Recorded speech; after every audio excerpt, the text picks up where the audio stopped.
This is the Ford Puma, and back in January 2020, before COVID even had a name, let alone caused us to lock ourselves away at home for months on end, we voted it our overall car of the year. But 3.5 years later, the world is a very different place.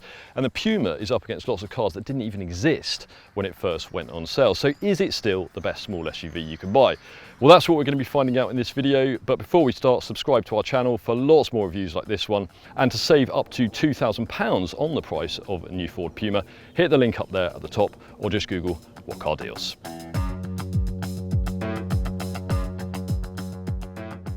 Now, on the outside, the Puma hasn't really changed at all. It hasn't had a facelift yet. So if you go for an ST line version, which is what this car is, then the only way you're going to tell how old it is by looking at the number plate.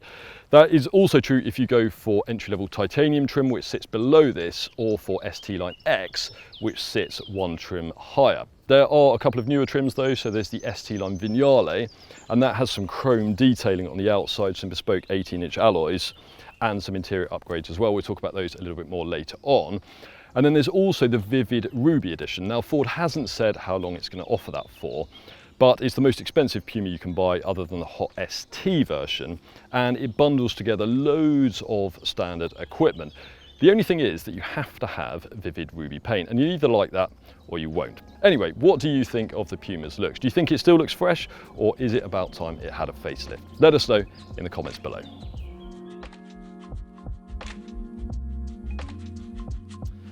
There isn't much choice when it comes to engines in the regular Puma because all versions have a 1 litre turbocharged petrol. You can choose between two different power outputs though, so you can have 123 or 153 brake horsepower, and this car has the latter.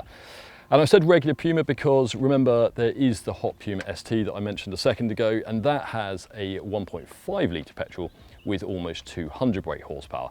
Assuming that is, you're prepared to change gear yourself, because if you want an automatic gearbox on the ST, you can have one, but you pay the same amount of money and you get downgraded to a 1 litre petrol with 168 brake horsepower, which doesn't seem like a particularly good deal to me.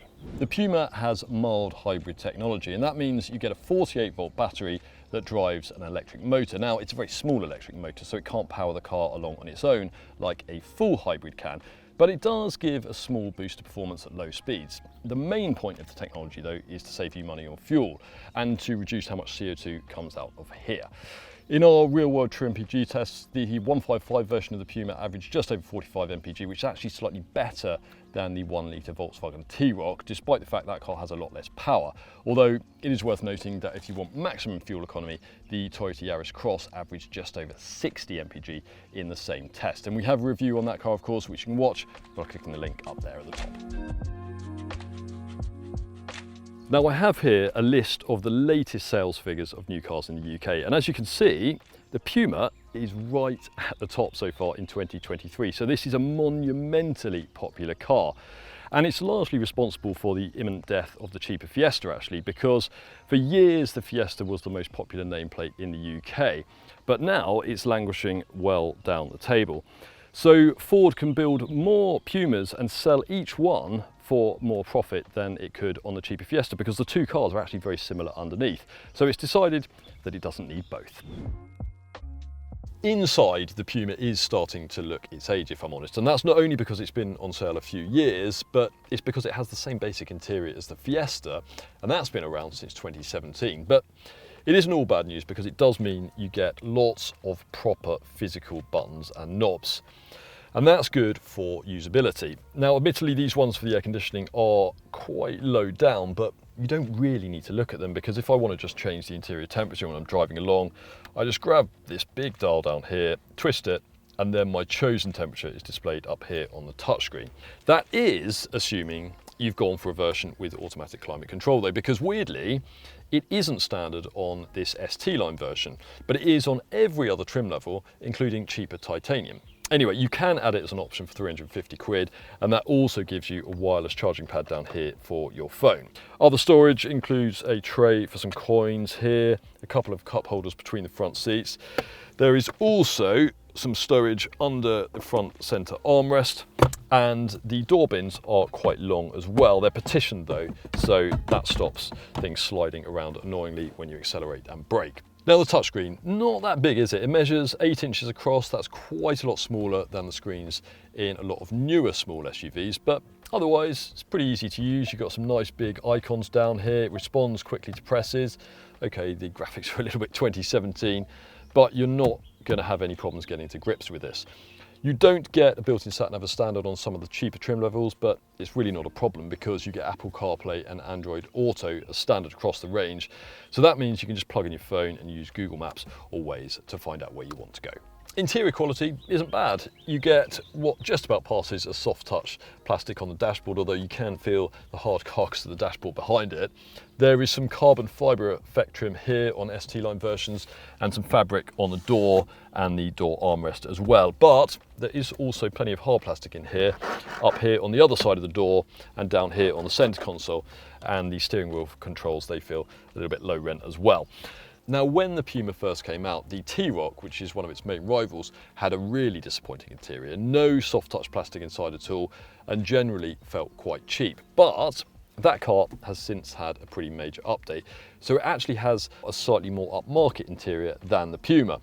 But as I say, quality isn't bad at all in here. And if you want a slightly plusher interior in your Puma, you can go for the ST line Vignale version because that has some fake leather seats and some fake leather on the dashboard as well. But if you want a significantly better interior than the Puma in your small SUV, then you're going to need to look at something like the Audi Q2 or the Mini Countryman. And you won't be surprised to hear that both those cars cost quite a lot more to buy. Driving position is good. The seats and the pedals line up neatly with the steering wheel, and you do feel a little bit higher up than you do in a regular small hatchback like a Fiesta, for example. So this isn't a Skoda Kamiq where really you wouldn't know you're driving an SUV at all. Then again, it's hardly a towering driving position, and you do feel a little bit further from the road in some rivals, including the T-Roc. ST line versions get these sport seats as standard, and they have quite a lot of bolstering around the sides here. They could do with a little bit more around the shoulder area, if I'm honest, but all versions come with adjustable lumbar support, and that makes the Puma surprisingly comfortable over long distances. All versions, apart from entry-level titanium, come with this 12.3-inch display behind the steering wheel here.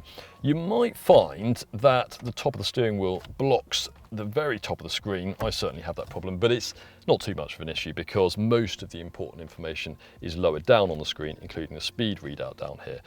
The screen isn't that configurable compared to some systems out there, but you can toggle between tyre pressure and trip computer information, and you've got a digital rev counter there as well. Visibility, that is not the strength of the Puma. You've got really steeply angled pillars here, quite thick down the bottoms, so they can get in the way at junctions and roundabouts, and frankly, the view out the back there is terrible because of those really chunky pillars. All versions do come with rear parking sensors as standard, but if you want sensors at the front of the car, then you'll need to go for at least ST line Vignale trim, and it's only the Vivid Ruby edition that comes with a rear view camera as standard. You can add one as an option, but many rivals offer that as standard. Rear space is not a strength of Puma, I'd say. It's not terrible if you want to put kids back here. This does have ISOFIX on the two outer rear seats, or you just want to carry adults occasionally, then it'll be absolutely fine. But for someone of my height, it's not brilliant. So I'm just over 6 foot tall. This seat in front is set up for my driving position, and as you can see, I don't have very much knee room at all. And actually my shins are wedged into a bit of hard plastic on the seat back there, so that's not very comfortable at all. Headroom, not great either. It's okay if I slouch forward like this, but if I want to use the headrest and sit back, then, well, I can't really because my head just hits the roof. And if you go for the optional panoramic sunroof, that actually lowers the height of the ceiling a little bit further. So that is something worth bearing in mind if you plan to put taller people in the back. The view out, that's not great either. If I look directly to my right, all I can see is a big pillar here. So I have to lean forward if I want to see out. So overall, this is a little bit claustrophobic in the back, and certainly not one of the most spacious small SUVs out there. Something like a T-Roc is a bit roomier in the back. But as I say, if you're only carrying adults occasionally and you just want to put kids back here in the main, then it will be absolutely fine. You can fit 6 of these carry-on suitcases in the Puma's main boot compartment, which isn't bad, although in the T-Roc and the Yaris Cross you can actually fit 7. But I said main boot because the Puma has a trick up its sleeve. Under the boot floor, there's a separate boot compartment called a mega box, and you can fit an extra couple of these cases in there, or on a hot day like this, you could turn it into a beer bath. very nice. Don't worry, it is of course 0% because we're going to be driving it a little bit later on. Now, if you're thinking, well, that's a stupid idea because when that ice melts, you're going to be left with a huge pool of water in the back of your Puma, then don't worry because there is actually a drain plug at the bottom so you can just let it all out again. And that's also handy if you want to put a pair of muddy wellies or a pot plant in there and hose out the mud again afterwards. If you want to carry even more stuff in your Puma, you can of course fold down these rear seats. They fold in a 60-40 split, but unlike the T-Roc, there's no ski hatch, so you can't poke thin items in between two rear passengers.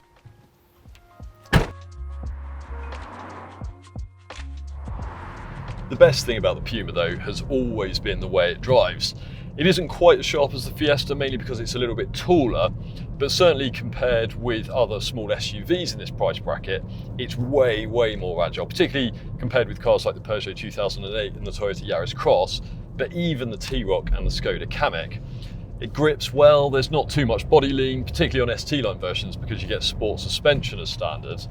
And the steering as well, it's direct, it's accurate, and it gives you a surprisingly good sense of connection with the front wheels.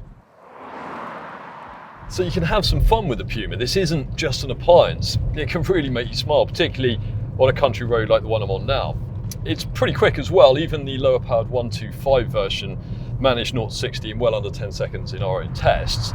And this 155 version, that did it in 8.5 seconds. And okay, that's not hot hatch fast, and it might not seem particularly amazing compared with some of the latest electric cars, but it's way quicker than most similarly priced rivals, particularly cars like the Toyota Yaris Cross and 1 litre versions of the T-Roc as well. It starts pulling well from fairly low revs around about 2000 RPM. Mild hybrid tech helps a little bit there. But unlike a lot of small turbocharged engines that run out of puff around about 5000 RPM, this will keep pulling well beyond 6. So it's a really flexible engine that's not only well suited to town driving, but means you can have some real fun thrashing it when you get out on some country roads like this. The gearbox is great as well. It's a 6-speed manual and it's beautifully weighted, so it gives you that layer of interaction that you just don't get in a lot of rivals. And it makes this car easy to drive smoothly, even though the clutch is fairly heavy by class standards. If you don't want to change gear yourself, you don't have to. There is an optional 7-speed auto, but it's quite expensive and it does remove that engagement that the Puma has over its rivals. Any complaints? Well, the ride is a little bit firm. It's fine on 17-inch wheels, even if you've gone for an ST-line version with sport suspension. But with 18-inch wheels, which you get on some of the higher trim levels, or optional 19s, things do get a little bit bumpier. And this isn't the quietest choice either. There's quite a lot of road noise, particularly when you get up to motorway speeds. And the engine, it doesn't sound unpleasant at all. It actually sounds quite sporty, but there's no doubt you can hear it a little bit more than you can in some rivals. And if you've taken up my suggestion of turning the mega box in the rear into a beer bath, then every time you brake or accelerate, you'll get the sound of ice slushing around. Anyway, here's our take on how to spec the perfect Ford Puma. Given how much fun the Puma is to drive, we'd be tempted to pay an extra 750 quid for the more powerful 155 engine. Acceleration in the 125 is absolutely fine, but the extra performance of the 155 allows you to make the most of the Puma's great handling. Stick with the standard 6-speed manual unless you really need an auto. It's a sweet gear shift and you'll save yourself almost £2,000. Go for ST-line trim because although it's a little bit more expensive than entry-level titanium, you do in the main get more standard equipment and it's also a little bit more fun to drive. We would still recommend adding a few options though, including the winter pack that adds heated front seats and a heated steering wheel, and you'll also want the climate control wireless charging pad bundle that we mentioned earlier. It's not essential, but the driver assistance pack is worth thinking about too. It adds more safety aids, adaptive cruise control, a rear view camera and front parking sensors. You only get parking sensors at the rear as standard. You might want to think about adding metallic paint as well, because the only colour you don't have to pay extra for is navy blue. If you like this particular colour, it's called Desert Island Blue and it costs £675. Now the Puma is quite a lot more expensive to buy today than when it was first launched. It starts at just under 25,000, and if you go for our favourite 155 ST line version with a few options, then that price rises to about 27,500. But as we know, the price of pretty much everything has gone up over the past couple of years, and you can get a decent discount on this car either by haggling with a dealer yourself or by checking out the deals section of our website.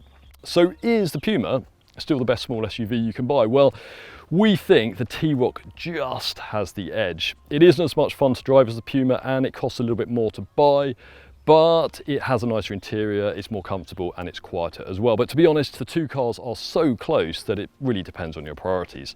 But for lots more information on the Puma, head over to our website whatcar.com, where you'll find our detailed written review. We hope you've enjoyed this video. If you have, then we'd really appreciate it if you give it a like. Leave us a comment below if you've got any comments or questions about the Ford Puma. And other than that, we'll see you next time.